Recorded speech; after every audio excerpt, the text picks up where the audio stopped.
Devant l'Assemblée, la Cour des comptes tire la sonnette d'alarme sur les finances de la France. Le verdict de la magistrate est glaçant. Tous les signaux sont au rouge. Propos réels. À vous de juger. Collectivités territoriales. C'est celui qui exprime les grands messages synthétiques de la Cour sur les finances publiques.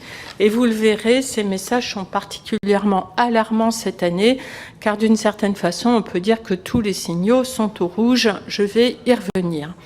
Pour la bonne compréhension de mon propos, je vous précise que je vais suivre l'ordre. Son premier mot n'est pas rassurant, alarmant. Une dette et un déficit qui, année après année, ne se redressent pas.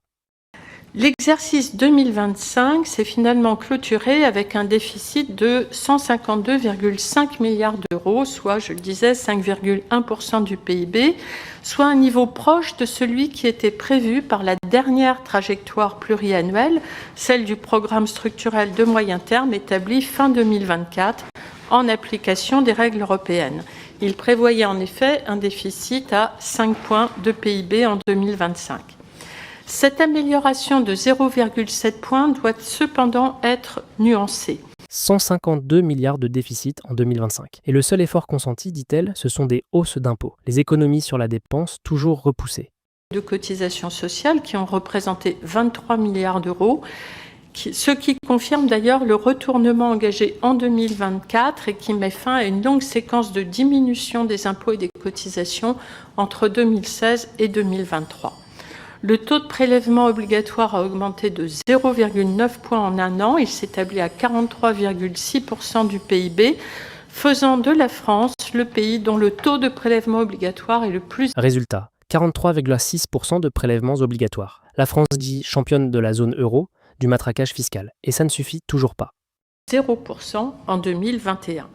Mais j'y reviendrai à propos de l'exercice 2026 parce que celui-ci va enregistrer une progression encore plus importante de la charge de la dette.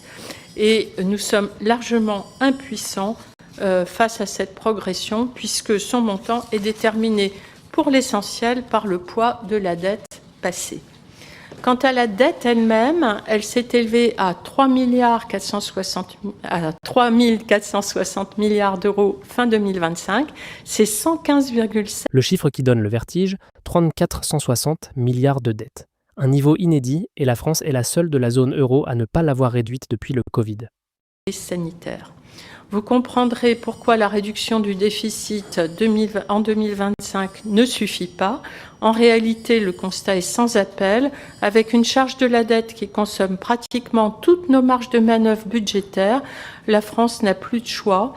Tant que le déficit ne sera pas redescendu nettement sous les 3%, chaque année continuera d'alourdir le fardeau que nous léguons. Son constat est sans appel. La France n'a plus de marge. Chaque année ajoute au fardeau légué à nos enfants. De moyen terme déboucherait immédiatement sur une augmentation insoutenable de la charge de la dette. Ce n'est donc pas une option, c'est une nécessité impérieuse.